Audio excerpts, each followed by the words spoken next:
पिछले क्लास में हम लोगों ने डिस्कस किया था ग्रीन हाउस इफ़ेक्ट के बारे में और हमने ये देखा था कि आखिर ग्रीन हाउस इफ़ेक्ट यदि हो रहा है तो बेसिकली कार्बन डाइऑक्साइड गैस के वजह से हो रहा है। चाहे आप ग्रीन हाउस इफ़ेक्ट के बारे में बात करें या फिर आप ग्लोबल वार्मिंग के बारे में बात करें, दोनों में जो कॉमन गैस दिखता है वो है कार्बन डाइऑक्साइड, है ना। यानी कि कार्बन डाइऑक्साइड ज़्यादा हमारे आसपास बढ़ रहा है जिसके वजह से बहुत ज़्यादा गर्मी का अनुभव हम लोगों को हो रहा है ना। और हम लोगों ने ये भी देखा था कि गर्मी इतना ज़्यादा बढ़ जा रहा है कि जो गंगोत्री ग्लेशियर है वो अपने आप पिघल जा रहा है और अनचाहा कहीं कहीं पर बाढ़ आ जा रहा है, क्योंकि ऑब्वियस सी बात है जब ग्लेशियर पिघलता है तो बड़े लेवल पे पिघलता है और तबाही जब मचता है तो वो भी बड़े लेवल पे ही मचता है ना। तो बेसिकली ग्रीन हाउस इफेक्ट बोलिए या फिर आप हमने पढ़ा था एक और ग्लोबल वार्मिंग, इन दोनों में जो कॉमन गैस है वो बेसिकली कार्बन डाइऑक्साइड गैस है। और ये जो कार्बन डाइऑक्साइड गैस बढ़ रहा है ये कैसे बढ़ रहा है ये भी हम लोगों ने देखा था। थोड़ा सा बात करें यदि तो ज़्यादातर हम लोग को देखे थे कि जो कार्बन डाइऑक्साइड गैस है वो निकल रहा है गाड़ियों से, गाड़ी के धुओं से, और बड़े बड़े फैक्ट्री में, इंडस्ट्री में जो कारखाने जो बेसिकली धुआं निकल रहा है वो हो गया हमारा। और सबसे बड़ा रीज़न जो इसके पीछे था कार्बन डाइऑक्साइड का बढ़ने का वो था पेड़ का बड़े लेवल पे कटना, है ना, यानी कि डिफॉरेस्टेशन। यही सब ऐसे कुछ कारण है जिसके वजह से कार्बन डाइऑक्साइड लगातार बढ़ रहा है और हम लोगों को गर्मी ज़्यादा लग रहा है। और गर्मी लग रहा है इसका सिंपल सा मतलब है कि पूरे वर्ल्ड का टेम्परेचर बढ़ रहा है, सिंपल सी बात है। ये हम लोगों ने डिस्कस किया था। आज बात करेंगे कि आखिर यदि ग्लोबल वार्मिंग हमारे आसपास है, यानी कि ग्लोबल वार्मिंग जैसा सिचुएशन यदि हमारे पास आजकल है और कार्बन डाइऑक्साइड का मात्रा यदि लगातार बढ़ रहा है तो क्या करना चाहिए इसके पीछे।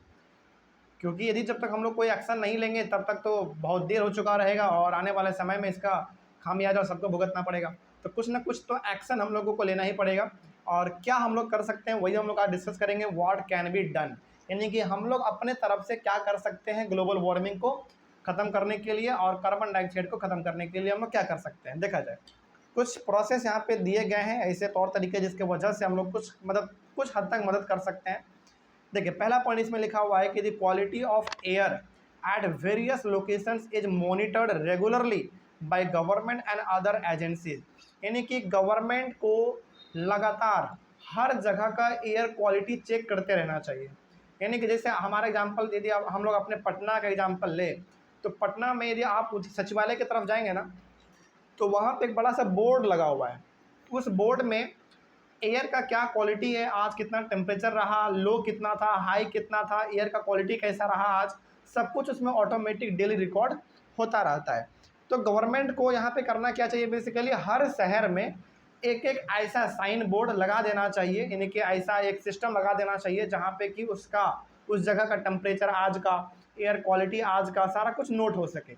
इससे होगा क्या, इससे ये होगा कि यदि बढ़ रहा होगा तो गवर्नमेंट उसके लिए काम करेगी, यदि घट रहा होगा तो और अच्छी बात है हमारे लिए, है ना। कहने का मतलब यहाँ पे सिंपल सा हो गया कि गवर्नमेंट को हर शहर में या फिर हर शहर के जो मेन चौराहा है वहाँ पे जा जो बेसिकली बहुत बिजी वाला प्लेस है वहाँ पे ऐसा कुछ सिस्टम लगाना चाहिए जैसे साइन बोर्ड टाइप का, जिसमें एयर का क्वालिटी, टेम्परेचर कितना आज हुआ, कितना हाई गया, कितना लो गया, ये सब रिकॉर्ड हो सके, ताकि उसको देखकर हम भी ह्यूमन बींग और गवर्नमेंट भी उसके खिलाफ एक्शन ले सके, है ना। तो पहला काम गवर्नमेंट को ये करना चाहिए। और पटना में चीज़ तो हम लोगों को देखने को भी मिलता है। पटना में जब यदि आप सचिवालय की तरफ जाएंगे तो वहाँ पे एक बहुत बड़ा साइन बोर्ड लगा हुआ है। उसी बोर्ड में डेली आपको दिख जाता है कि आज का टेम्परेचर सबसे ज़्यादा कितना रहा और सबसे लो कितना रहा, एयर का क्वालिटी कैसा रहा, ह्यूमिडिटी कितना रहा, सब कुछ इसमें दिख जाता है। तो गवर्नमेंट का ये बहुत ही अच्छा स्टेप है। आगे बढ़ते हैं। We can use this data to generate awareness about air pollution among friends and neighbours, और इस साइन बोर्ड का इस्तेमाल करके हम लोग जागरूकता भी फैला सकते हैं। मतलब कि उस साइन बोर्ड को यदि हम लोग देखेंगे कि अच्छा आज टेम्परेचर बहुत ज़्यादा बढ़ गया, आज एयर का क्वालिटी बहुत ही ख़राब रहा, तो हम लोग क्या कह सकते हैं, अपने दोस्तों को, अपने पड़ोसियों में जाके बोलेंगे कि यार समस्या बहुत बढ़ रहा है, इसके ऊपर काम किया जाए, है ना, गाड़ी कम चलाओ, फैक्ट्री में धुआं कम करो, ये सब हम लोग बोल सकेंगे।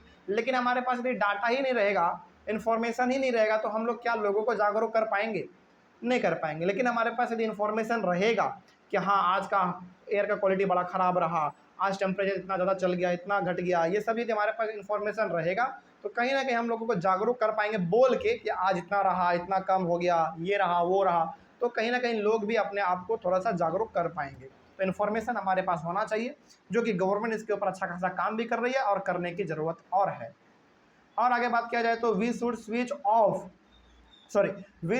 over to alternative fuels like CNG instead of the fossil fuels like petrol and diesel. यानी कि पेट्रोल और डीजल का इस्तेमाल कम करना चाहिए। बेसिकली हम लोगों को सीएनजी की ओर शिफ्ट कर देना चाहिए।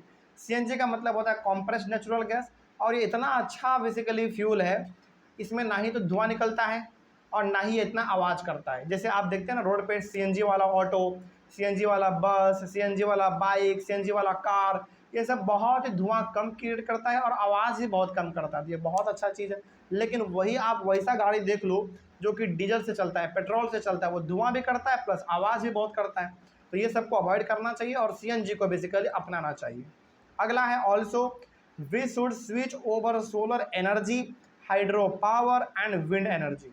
हम लोगों को सोलर एनर्जी का इस्तेमाल करना चाहिए। सोलर एनर्जी का मतलब वही होगा सोलर पैनल वाला, जिसमें जो कि हमारा एक बड़ा सा प्लेट होता है, उसके ऊपर सनलाइट पड़ता है और वो सनलाइट इलेक्ट्रिसिटी में कन्वर्ट हो जाता है, इसका इस्तेमाल करना चाहिए। हाइड्रो पावर का इस्तेमाल करना चाहिए। हाइड्रो पावर का मतलब होता है वैसा बिजली जो कि पानी से बन रहा है।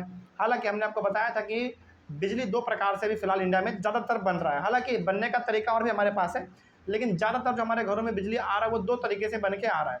एक कोयले से बनता है जिसमें धुआं बहुत निकलता है, जो कि हमारे लिए बहुत ही हानिकारक है, और एक बनता है पानी से, जिसको हम लोग कहते हैं हाइड्रो इलेक्ट्रिसिटी या फिर हाइड्रो पावर। ये जो पानी से बिजली जो बन रहा है ना, ये बड़ा अच्छा है। क्यों अच्छा है? क्योंकि इसमें हमारा पानी बर्बाद भी नहीं हो रहा है और धुआं तो बिल्कुल भी नहीं निकल रहा है। लेकिन जो कोयले से इलेक्ट्रिसिटी बनाया जाता है वो बड़ा ही हानिकारक है, क्योंकि धुआं बहुत बड़े लेवल पे क्रिएट होता है। तो बेसिकली हम लोगों को सोलर एनर्जी का इस्तेमाल करना चाहिए, हाइड्रो पावर का इस्तेमाल करना चाहिए, यानी कि वैसा बिजली जो कि पानी से बन रहा है इसका इस्तेमाल करना चाहिए। और सबसे बड़ी बात, हम लोगों को विंड एनर्जी इस्तेमाल करना चाहिए। आपको लग रहा होगा सर विंड एनर्जी कैसे इस्तेमाल करेंगे? बिल्कुल, हमारे पास बिहार में वैसा सेटअप नहीं है, लेकिन जैसे आप राजस्थान की तरफ जाइए, वहाँ पे ना बहुत बड़े बड़े पंखी लगे हुए हैं। हवा के मूवमेंट से वो लोग घूमता है और घूमने से हमारा बिजली प्रोड्यूस होता है। बड़ा सिस्टम उसमें लगा रहता है, ऐसे नहीं कि घूम रहा है और इलेक्ट्रिसिटी बन गया, ऐसा नहीं। बहुत बड़ा अच्छा सा सिस्टम उसमें लगा रहता है, पूरा का पूरा पाइप में, और उस तरीके से हमारा बिजली प्रोड्यूस होता है। तो ये सब ऐसा कुछ सिस्टम है जिसमें कि हालांकि बहुत अच्छा ये है। क्यों अच्छा है? क्योंकि ना ही इसमें पोल्यूशन हो रहा है, ना ही ये आवाज़ कर रहा है। बहुत ही सावधान तरीके से हम लोग इसका इस्तेमाल भी कर लेते हैं और मतलब हमारा वातावरण ठीक रहता है। आगे, we should plant trees and nurture the ones already present in the neighbourhood. ज़्यादा से ज़्यादा प्लांट लगाना चाहिए, और जो प्लांट हमारे पास पहले से है उसको इस्तेमाल, मतलब उसका देखभाल करना चाहिए। कहने का मतलब ये हो गया कि हमारे पास अभी फ़िलहाल में जितना पेड़ पौधे हैं उसका देखभाल करना चाहिए, और बड़े लेवल पे पेड़ पौधों को लगाना भी चाहिए। यदि हम लोग ऐसा करेंगे तो ऑब्वियस सी बात है, आने वाले 10 साल 15 साल में हम लोग एक खुशहाली का जीवन जी पाएंगे। देखो, यदि आप आज से सुधरना स्टार्ट करेंगे, सुधरने का मतलब यदि आज से आप पर्यावरण को बचाने का शुरुआत करेंगे तो तुरंत आपको रिजल्ट नहीं दिखेगा, लेकिन 5 साल 10 साल में आपको रिजल्ट दिखना चालू हो जाएगा। मतलब आपको लगेगा कि हाँ, जो हमने 10 साल पहले काम चालू किया था उसका रिजल्ट आज मिल रहा है। बिल्कुल मिलता भी है, क्योंकि देखो ऑब्वियस सी बात है, एक बड़े से प्लांट को बड़ा होने में कम से कम तो 5-10 साल तो समय लग ही जाता है, तभी आपको उसका फ़ायदा मिल पाएगा। यदि आप चाहेंगे कि एक ही साल में पेड़ पौधा एकदम फ़ायदा हमको पहुँचाने लग जाए, फल फूल देने लग जाए, तो वो संभव नहीं है। इसीलिए कहा जाता है कि बड़े लेवल पे पेड़ पौधों को लगाना चाहिए, ताकि इसका बेनिफिट हम लोगों को आज नहीं लगभग 10 साल के बाद मिलना चालू हो जाए, है ना। अगला, every year in the month of July, one Mahotsav is celebrated where lakhs of trees are planted। Government के द्वारा एक बड़ा ही अच्छा सा इनिशिएटिव उठाया गया है, उसका नाम रखा गया वन महोत्सव।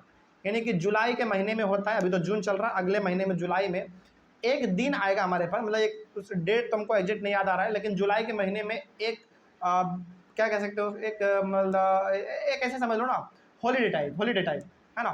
जैसे हम लोग मनाते हैं ना गांधी जयंती, अंबेडकर जयंती, इसी प्रकार का हमारे जुलाई में एक महीने में, जुलाई जो अगला महीना हमारा होगा, उसमें एक दिन हम लोग मनाते हैं वन महोत्सव।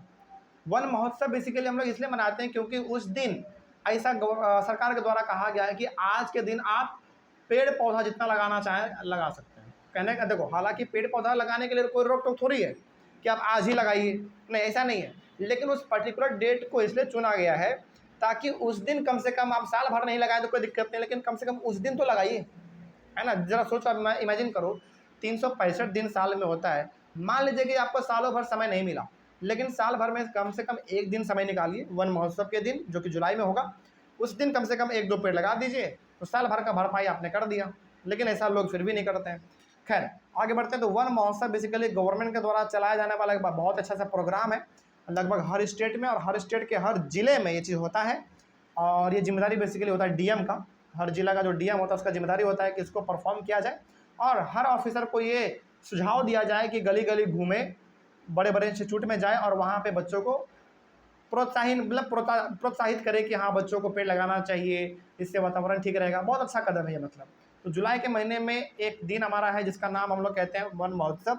उसी दिन ये गवर्नमेंट के द्वारा लॉन्च किया गया था कि आज के दिन पेड़ पौधों को बेसिकली लगाया जाए ऑफिशियली, जिसमें बहुत सारे लोग लगाते हैं, लाखों लाख लोग मनाते हैं। और हम आम आदमी मनाए ना मनाए, लेकिन गवर्नमेंट का जो ऑफिसर होता है वो लोग इसको जरूर मनाते हैं, अपने गार्डन में या फिर अपने ऑफिस के बाग बगीचे में जरूर करते हैं इस चीज़ को। We should take participate in Van Mahotsav every year. देखो ये काम केवल सरकार का नहीं है या फिर सरकार के ऑफिसर का नहीं है, ये काम हम लोगों का भी है। ऐसा सरकार ने थोड़ी कहा है कि वन महोत्सव केवल हमारे लिए आपके लिए नहीं है। वो तो क्या कहना चाह रहे हैं, वो लोग ये कहना चाह रहे हैं कि वन महोत्सव बनाया गया हमारे द्वारा, यानी कि लॉन्च किया गया हमारे द्वारा, लेकिन इसका फ़ायदा सब कोई उठाइए, सब कोई पेड़ पौधा लगाइए, क्योंकि इसका बेनिफिट कहीं ना कहीं सबको मिलने वाला है। सिंपल सी बात है। तो ये हो गया हमारा वन महोत्सव। तो वन महोत्सव जुलाई के महीने में होता है, जो कि हमारे अगले महीने में होगा। इसमें हर किसी को पार्टिसिपेट करना चाहिए, हिस्सेदारी लेना चाहिए। इससे हमारा इन्वायरमेंट ठीक रहेगा, है ना। ये हो गया हमारा कंप्लीट यहाँ तक। अगले क्लास में हम लोग टॉपिक चालू करेंगे अपने इस चैप्टर का सेकेंड मोस्ट इंपॉर्टेंट टॉपिक, जो क्या होगा हमारा वाटर पॉल्यूशन के बारे में, ठीक ना। यहाँ तक हमारा कंप्लीट एयर पॉल्यूशन खत्म होता है। अगले क्लास में हम लोग चालू करेंगे वाटर पॉल्यूशन को लेकर। ऑनलाइन वाले बच्चे आप लोगों को कहीं पर कोई डाउट रहा होगा एयर पॉल्यूशन को लेकर, तो आप लोग कमेंट कीजिएगा। अगले क्लास में हम लोग चालू करेंगे वाटर पॉल्यूशन को लेकर। मिलते हैं हम लोग अपने अगले क्लास में। Thank you very much.